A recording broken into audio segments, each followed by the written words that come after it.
Oke, baik. Assalamualaikum warahmatullahi wabarakatuh. Jadi untuk saat ini kita akan membahas tentang mekanika fluida. Tapi untuk saat ini mungkin untuk bagian pengantar saja.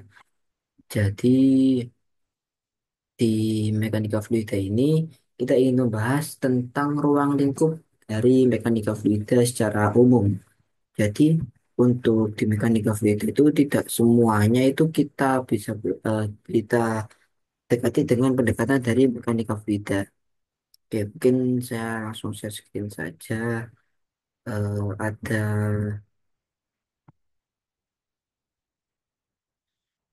di sini untuk dari kuliah mekanika fluida sebelumnya. Nah, jadi di kontrak ini dinyatakan jika pada bagian pendahuluan di mekanika fluida ini kurang lebih akan membahas tentang diawali dengan definisi dan ruang lingkup dari mekanika fluida. Jadi apa sih itu fluida dan juga sejauh apa kita bisa mempelajari suatu fluida itu dengan pendekatan dari mekanika fluida. Kemudian konsep fluidanya juga dan perbedaannya dengan pendapatan. Karena sejauh apa kita bisa menyebut suatu benda itu sebagai fluida? Apakah fluida itu hanya terbatas pada zat cair atau gas juga bisa disebut sebagai fluida? Lalu apa yang membedakan antara fluida dengan benda padat? Mengapa benda padat tidak bisa dipelajari dengan mekanika fluida? Kemudian selanjutnya yakni sistem satuan dan dimensi dalam mekanika fluida, eh, sifat dasar fluida, jadi seperti dari massa jenis, viskositas atau tingkat kekentalan, kemudian tegangan permukaan, serta tekanan uapnya. Nah, dan juga mungkin dari sifat dasar fluida ini juga kita sebetulnya bisa tahu gitu untuk secara secara umum ya perbedaannya dengan benda padat. Pada fluida dia memiliki tekanan uap, memiliki tekanan permukaan dan juga viskositas. Secara tidak langsung ini juga menyatakan jika fluida itu partikelnya bisa bergerak lebih bebas daripada benda padat. Kemudian ada parameter-parameter seperti viskositas atau tingkat kekentalan, yang mana kalau benda padat tentu tidak muncul parameter viskositas ini. Kemudian selanjutnya yakni adanya konsep tegangan dalam fluida, baik tegangan normal, tegangan geser, dan lain sebagainya. Kemudian jenis aliran dari fluida. Nah, ini nanti akan adanya aliran laminar, aliran turbulence, aliran compressible dan incompressible. Untuk maknanya apa? Nanti akan. Jadi pada Zoom atau pada kesempatan kali ini kita akan membahas untuk bagian dari pendahuluannya terlebih dahulu.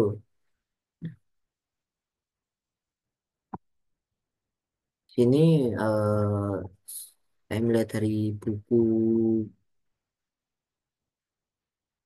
saya lupa judulnya.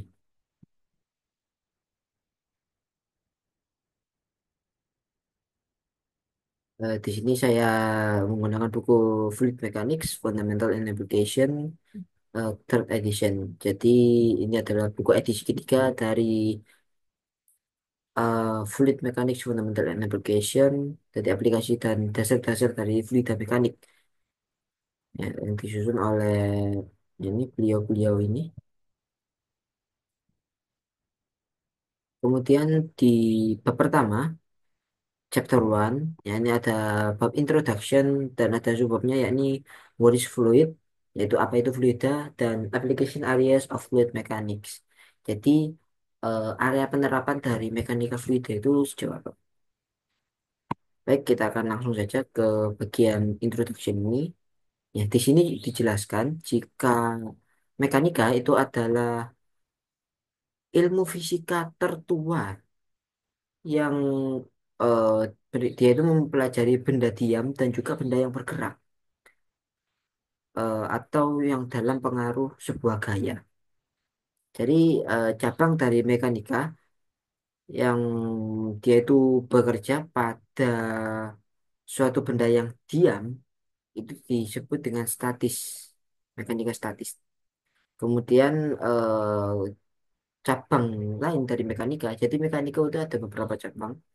Kalau dia mempelajari benda yang diam itu berarti dia mekanikanya itu statik, ya statis. Kemudian untuk yang bekerja dengan benda yang bergerak itu disebut dengan dynamics. Nah, subkategori dalam mekanika, dalam dinamika mekanika ini, dalam dinamika ini, itu ada mekanika fluida atau fluid mechanics.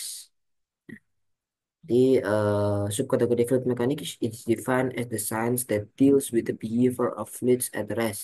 Jadi mekanika fluida ini eh, didefinisikan sebagai ilmu yang mempelajari tentang karakteristik dari fluida itu pada saat ia diam maupun pada saat ia bergerak. Kemudian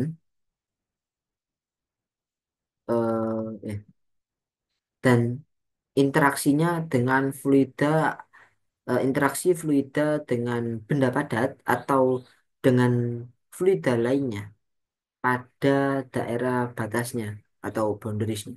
Jadi, jadi mekanika fluida itu juga merupakan representasi dari dinamika fluida atau fluid dynamics dengan mempertimbangkan jika fluida itu berada pada saat diamnya, pada saat dia tidak bergerak, pada kasus-kasus khusus untuk gerakan dengan kecepatannya itu nol. Oke.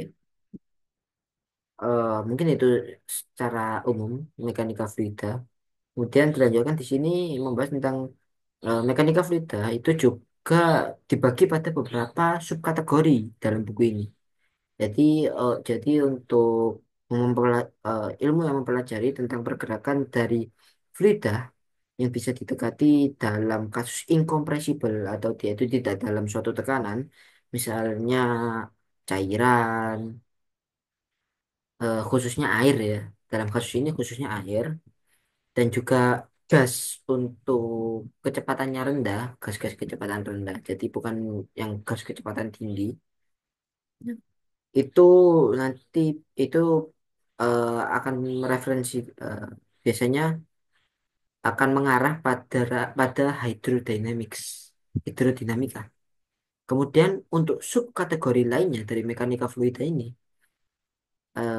adalah dari hydrodynamics ya. Ini subkategori dari hydrodynamics itu ada hydraulics, yang mana ia akan berurusan dengan cairan yang mengalir dalam suatu pipa maupun dalam ya pipa terbuka.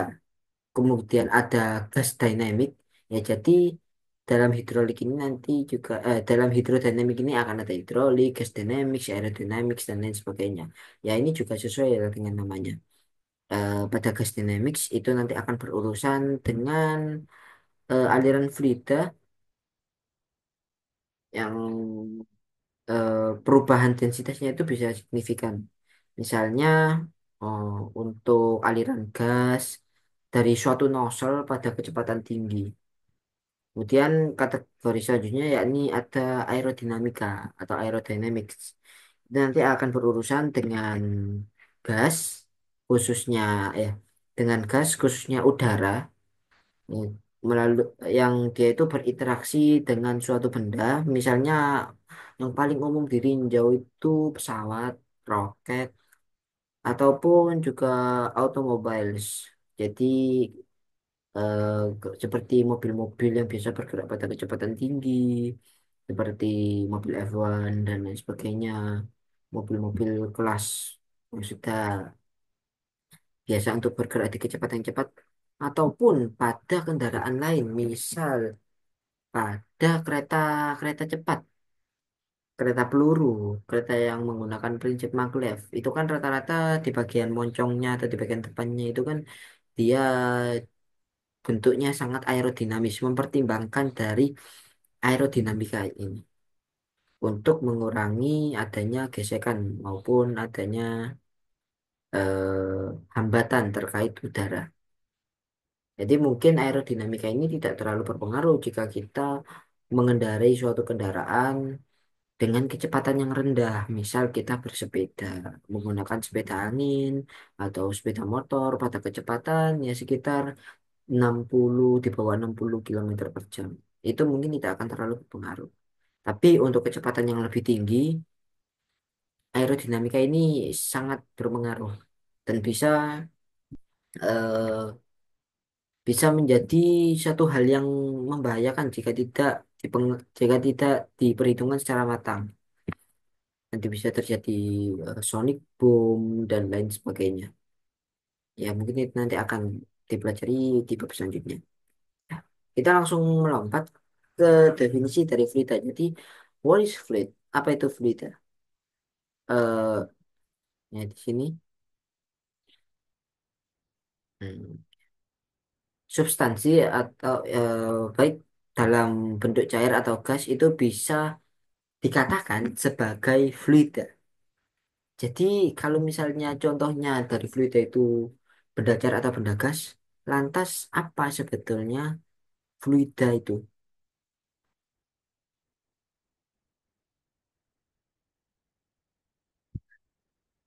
Jadi secara umum fluida itu adalah suatu benda di mana partikelnya itu bebas bergerak. Tapi definisi bebas bergerak ini bukan berarti dia sebebas-bebasnya tanpa mempertimbangkan hal-hal dari yang udah kita bahas di atas. Jadi bendanya itu bergerak dan untuk benda yang masih terdapat interaksi satu sama lain, interaksinya cukup kuat, itu biasanya nanti akan mengarah ke fluid, ke liquid, sorry, mengarah ke liquid atau benda cair. Kalau interaksinya sangat lemah nanti akan mengarahnya ke gas atau ke benda gas. Mungkin ya kurang lebih seperti itu. Kemudian di sini, ya ini contoh gambarnya juga dibahas liquid and gas, the difference between the liquid and the gas. Oke.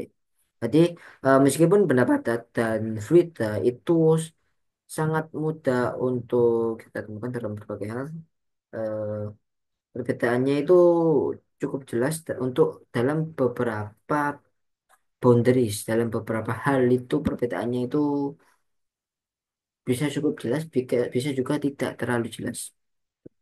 Misalnya untuk aspal itu kan dia kan awalnya kan dia fluid ya, benda cair. Kemudian waktu didiamkan beberapa lama, kemudian dia menjadi sebuah padatan. Padahal awalnya dia itu bersifat fluid. Ya. Dia bisa mengalir. Tapi setelah kita diamkan beberapa saat, dia menjadi benda padat atau menjadi solid. Hal lain juga bisa kita temukan pada misalnya pembuatan jelly atau pembuatan agar-agar. Nah, awalnya waktu kita mengolah adonan itu kita menemukan jika bendanya itu eh, bersifat seperti fluida gitu. Dia fluid atau dia itu bisa mengalir gitu. Tapi waktu kita diamkan beberapa lama ternyata dia menjadi benda solid, ya, benda padat. Jadi contohnya seperti itu. Nah ini bisa kita lihat. Ini kalau liquid, keduanya sama-sama fluida. Cuma bedanya dia kalau liquid itu ikatannya masih cukup jelas. Kalau gas itu ya satu sama lain dia tidak terlalu berinteraksi. Meskipun tetap tetap ada interaksinya. Jadi kita bisa lihat ini susunan atom pada fasa yang berbeda, pada beberapa fase yang berbeda. Jadi molekul molekul molekul atau susunan atom itu pada benda padat itu ditunjukkan pada ada gambar A, di mana di sini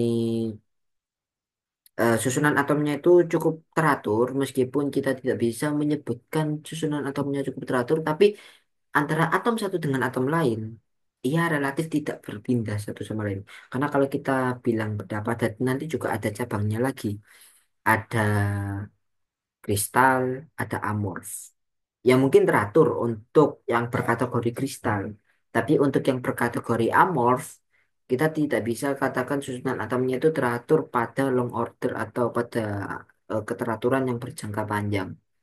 Tapi untuk antara atom satu dengan atom lain, ia relatif tidak berpindah posisinya. Seperti itu. Kemudian eh, di gambar B, yakni ia merupakan benda cair. Nah, untuk benda cair ini, jadi kumpulan molekulnya itu dia bisa bergerak satu sama lain dalam wujud cair. Tapi tetap mereka untuk jaraknya itu masih cukup dekat gitu. Meskipun antara molekul atau atom antara satu sama lain bisa bergerak bebas. Tidak seperti di benda padat. Kalau benda padat kan atom satu dengan yang lain kan ia tidak bisa bergerak bebas dan relatif posisinya tetap gitu. Jadi misal analoginya seperti ini. Jika kita di suatu pemukiman, kemudian ada tetangga kita yang rumahnya itu di samping, terus lalu ada tetangga kita yang rumahnya di depan rumah kita, ada tetangga kita yang rumahnya di ya samping kanan kiri, ada yang di belakang rumah kita juga. Posisinya itu tidak berubah. Ya kan tidak mungkin tiba-tiba rumah tetangga kita pada saat pagi hari sudah berpindah. Maksudnya berpindah itu bangunannya yang berpindah. Kan tidak mungkin. Relatif tetap. Meskipun kita lihat 10 tahun lagi juga relatif tetap untuk posisi bangunannya. Nah, itu yang terjadi pada benda padat. Sedangkan pada benda cair, nah rumah-rumah ini tadi itu bisa bergerak, tapi masih dalam jarak yang berdekatan gitu. Nah, kita analogikan si atom-atom ini sebagai rumah-rumah itu tadi. Jadi pada kasus benda cair, atom-atomnya itu bisa bergerak, tapi masih dalam jarak yang berdekatan. Sedangkan dia masih terikat lah, ada ikatan seperti membentuk grup gitu. Atau mungkin molekul ya. Pada kasus air, ya berarti dia membentuk molekul H2O gitu. Membentuk grup H2O. Sedangkan pada fase gas, ya akan lebih bebas lagi. Ya akan pergerakannya itu bisa lebih bebas dan sudah bisa kita pandang sebagai individual atom. Atomnya itu individu. Jadi pergerakannya itu bisa masing-masing. Ada yang bergerak ke atas, ke kanan, ke kiri, ke bawah, dan sebagainya. Seperti itu. Di sini juga dijelaskan eh, the solid phase, except the molecule are no longer are, at fixed position and relative to each other, and they can rotate and translate freely. Ya, jadi ya seperti yang saya jelaskan tadi untuk benda padat itu posisinya relatif tetap untuk satu sama lain. Sedangkan pada liquid atau ya benda cair, in a liquid, the intermolecular force are weaker relative to solids, but it's still strong compared with gas. Ya, jadi pada benda cair, intermolekuler gaya intermolekulernya, iya mungkin ini terlalu bahasanya terlalu fisik, ya, terlalu fisika banget. Jadi untuk gaya intermolekuler atau antar molekulnya itu sudah relatif lemah daripada benda padat. Tapi ini masih lebih kuat daripada gas. Beda kalau benda gas itu eh, bukan ikatan ya. Gaya antar molekulnya atau antar atomnya itu sudah sangat amat lemah. Begitu. Ini gas molecule move about at random, continually colliding with each other and the walls of the containers in which they are confined. Particularly at low densities, the intermolecular force are very small and collision are the only model of interaction between the molecules. Ya, jadi seperti itu. Nah, gas dan uap itu juga juga eh, sering dijadikan kata yang sama, synonymous word. Jadi fase uap itu merupakan salah satu contoh bentuk dari gas. Ketika berada temperatur kritis, uap itu biasanya ya itu implikasinya itu current phase. Jadi uap itu biasanya nanti bisa ditemui pada misalnya suhu yang relatif tinggi, suhu mendidih gitu. Jadi, jika kita mendidihkan air. Kalaupun tidak, itu uap itu juga bisa muncul sebetulnya pada suhu yang rendah. Misal terbentuknya embun waktu pagi hari, itu kan juga sebetulnya uap air yang mengembun seperti itu. Ataupun juga awan. Nah, untuk teman-teman yang suka mendaki, waktu eh, di puncak gunung itu dikelilingi awan, pasti tiba-tiba kita merasakan banyak uap air dan kalau kita pegang misal pada jaket atau pada tas carrier kita itu kita akan melihat bahwa tangan kita itu basah. Ya sebetulnya itu adalah uap air pada suhu yang cukup rendah tapi dia masih mempertahankan bentuk gasnya. Itu. Nah, kemudian ini ada application area of fluid mechanics. Jadi di sini juga dijelaskan tentang area aplikasinya atau ya ruang lingkup pengaplikasian dari mekanika fluida. Kita langsung lihat aja di gambar-gambar ini. Ada untuk eh, ini mungkin Niagara Falls. Ya. Jadi untuk mempelajari aliran natural atau aliran alami dan juga cuaca. Aliran alami itu misal jika ingin membangun sebuah pembangkit listrik tenaga air, kita kan juga harus mempelajari tentang bagaimana aliran air di tempat tersebut bekerja. Seperti tekanannya berapa, alirannya itu, debitnya, dan lain sebagainya, itu bagaimana. Dan juga untuk mempelajari cuaca, seperti pergerakan angin, pergerakan awan, temperatur, kelembapan.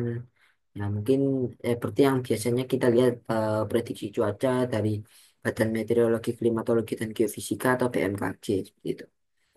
Kemudian untuk boats atau kapal. Jadi untuk mendesain kapal itu juga mempertimbangkan dari mekanika fluida. Karena sudah pasti mempertimbangkan. Karena kapal itu langsung bersentuhan dengan salah satu contoh dari fluida, yakni air. Dan kalau bentuk kapal itu tidak mempertimbangkan dari mekanika fluida, akan sangat berbahaya. Contohnya gini, kalau kita lihat untuk ujung kapal, untuk kapal pemecah es, kapal pesiar, kapal yang biasanya dibuat untuk penarik atau tugboat itu, kapal tongkang, itu kan berbeda semua. Nah, bentuk di depannya itu juga mempertimbangkan dari mekanika fluida, salah satu cabangnya tadi. Kalau ya mungkin salah satu cabangnya kalau tidak salah aerodinamika itu tadi. Kalau kapal berurusan dengan fluida yang berbentuk cair atau liquid, nah untuk kendaraan lain yang berurusan dengan fluida secara langsung dan dia berinteraksi dengan fluida yang berbentuk gas adalah pesawat atau ya aircraft and spacecraft. Jadi baik pesawat maupun roket luar angkasa itu juga dia berurusan dengan mekanika fluida pasti. Karena pesawat itu dengan mempertimbangkan desain dari mekanika fluida itu bisa meningkatkan efisiensi bahan bakar, mempercepat penerbangan, kemudian mengurangi gaya gesek karena kalau tidak hanya gaya gesek ya hambatan di udara. Karena kalau hambatannya besar di udara itu akan menyebabkan pembakaran bahan bakar yang lebih besar lagi. Dan salah satu contohnya itu penerapan bentuk airfoil di sayap pesawat. Tapi itu nantilah di kesempatan selanjutnya. Kemudian ya itu tadi power plant yang sudah saya jelaskan tadi seperti PLTA, PLTU dan lain sebagainya. Pembangkit listrik. Kemudian pada tubuh manusia itu juga bisa. Kemudian pada mobil, ya aerodinamika kurang lebih sama.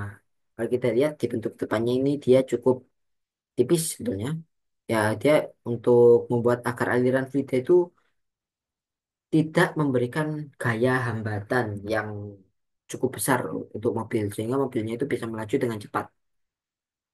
Kemudian membangkit listrik tenaga angin. perpipaan, dan juga untuk aplikasi di tingkat industri. Ya, ini mungkin kurang lebih sejarah dari mekanika fluida. Jadi memang dari zaman dulu, dari tahun berapa ini? Ya, dari zaman dulu itu kurang lebih dari ya, zaman Romawi, orang itu sudah mempelajari ilmu mekanika fluida, meskipun mungkin mereka belum belum merumuskan secara baku ya, belum merumuskan secara fix terkait rumus-rumus yang mereka gunakan, tetapi secara logika, secara aplikasi mereka sudah mengembangkan dan menerapkan dari mekanika fluida itu seperti pembangunan pipa, dari pembangunan pipa ini ditemukan pipa pada beberapa abad yang lalu. Kemudian untuk membuat kincir air, nah, jadi nanti air bisa mengalir melalui kincir ini. Nah, mungkin orang dulu belum berpikir untuk memanfaatkannya sebagai listrik, tetapi tetap saja perputaran dari aliran fluida, misalnya air, di kasus kincir air ini, itu biasanya digunakan seperti untuk penggiling, penggiling padi, untuk menggiling jadi tepung, menggiling beras, dan juga bisa saja menjadi pompa air untuk menaikkan air dari tingkat yang lebih rendah ke tingkat yang lebih tinggi. Ya, seperti itu.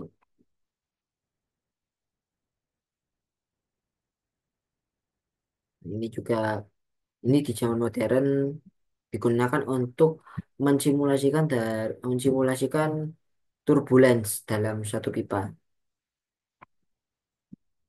Nah, dan juga salah satu penemuan yang cukup mengubah sejarah menurut saya yakni eh, Wright bersaudara itu dia mengembangkan pesawat, pengembangan pesawat. Pesawat ini kan juga hasil dari aplikasi mekanika fluida. Dan selanjutnya ya ini adanya pembangkit listrik tenaga angin. Kemudian the no slip condition atau kondisi tanpa hambatan. Nah, itu banyak juga dikembangkan untuk kondisi tanpa hambatan ini. Dan ya, untuk detailnya mungkin nanti bisa langsung membaca dari bukunya Fundamental of Fluid Mechanics. Ya, Mechanic Fluid Fundamental and Application. Kemudian yang bagian subbab 1.4 ini ada klasifikasi dari aliran fluida. Di aliran fluida itu, jadi fluida itu mengalir, kita tidak bisa menganggap aliran fluida itu semuanya sama. Ada yang compressible, incompressible, laminar, turbulent, dan lain sebagainya. Jadi banyak yang bisa dipelajari dari mekanika fluida. Nah, laminar versus turbulent. Nah, mungkin saya ingin ambil dari laminar dari turbulent ini. Ini. High order fluid motion characterized by smooth layer of fluid is called laminar. Jadi aliran laminar itu, alirannya itu eh, dia itu teratur, dan biasanya itu, maksudnya teratur itu untuk antar atom yang menyusun fluida itu satu sama lain, dia itu mengalirnya secara secara teratur, dan biasanya itu bisa kita lihat alirannya itu di permukaannya itu sangat halus. Seperti itu. Kemudian untuk turbulen ya kebalikannya. Kalau turbulen itu disorder atau tidak teratur, sangat tidak teratur untuk aliran fluidanya, baik jika kita lihat secara visual maupun jika kita tinjau dari ukuran atomiknya. Alirannya itu sangat tidak teratur. Kemudian biasanya permukaannya itu juga tidak halus seperti laminar, tapi kasar aliran. Apa ini permukaan alirannya itu. Dia di sini juga ada natural flow, force flow. Jadi kalau natural flow itu ya dia mengalir mengalir secara alami gitu tanpa adanya gaya yang menyebabkan ia mengalir. Sedangkan force flow ya berarti ada gaya yang menyebabkan ia mengalir seperti itu kurang lebih. Kemudian ada steady versus unsteady flow. Eh, kemudian, nah misalnya ini aliran air terjun, proyektil juga bisa. Apa ini proyektil itu kan dia ada beberapa proyektil waktu dia meluncur dari laras alat tembak itu. Ada beberapa proyektil itu yang dia berputar, ada yang tidak berputar. Nah, itu juga ada tujuannya jika ditinjau dari mekanika fluida. Oke. Kemudian ada aliran satu dimensi, dua dimensi, dan tiga dimensi. Nah, ini yang tadi yang saya bilang untuk proyektil,